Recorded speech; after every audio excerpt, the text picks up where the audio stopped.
I grew up in these lefty circles, right?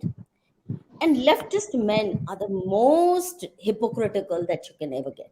मैं तब भी कहती थी कि जब मैंने मनुस्मृति पढ़ी भी नहीं थी, मुझे शादी करनी हो तो मैं मनु के अनुसार का जो कोई पुरुष उससे करूं।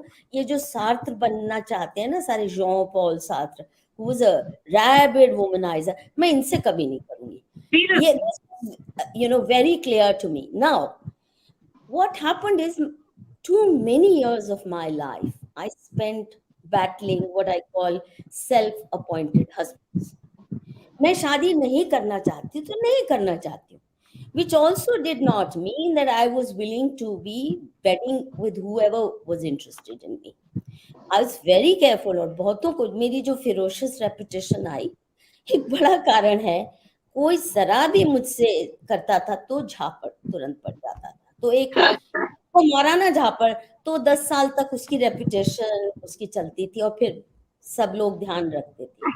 और बहुत तंग किया सेल्फ अपॉइंटेड हस्बैंड्स ने, और दैट्स हार्डन्ड मी, यहाँ तक कि सुसाइड कर लेंगे।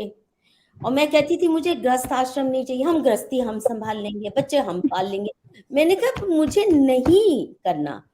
और एक होती है खासकर लेफ्टिस्ट मेल में, see among the so called orthodox so called Hindu society, मुझे आज तक किसी ने टोका नहीं, किसी ने नीचा नहीं दिखाया। परंतु ये जो लेफ्टिस्ट सर्कल्स में ऑनेस्टली इतना हैरेसमेंट हुआ मेरा, ये self appointed husbands and self appointed lovers, तो उससे I really had to at some point, when you are 20, 21, you don't know how, no, not only that, you don't know how to deal with men who say suicide कर लूंगा, फिर नौटंकी भी हो रही है, you petrified of causing that much harm.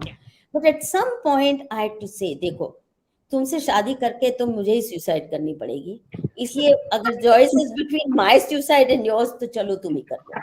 उसने of course नहीं की, जाके किसी और से शादी कर ली। ऐसे 2-3 बहुत ही, but I was honestly, then not only, you see, the other thing very funny is that if you're not marrying, then feminism जो नया था ना, वो सोचते थे कि फिर तो मैं लेस्बियन होंगी। अच्छा, मुझे पता भी नहीं था लेस्बियनिज्म होता क्या है।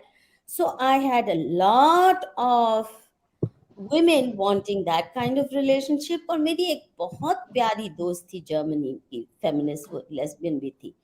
She even offered me, she learned that dowry के अलावा bride price भी होता है, तो she offered me in all seriousness a big, क्या बोलते हैं ना, बहुत बड़ा उसका एक जर्मनी के पास आइलैंड में बहुत सुंदर घर था। I'll give you that in bride price if you, I mean, this is funny.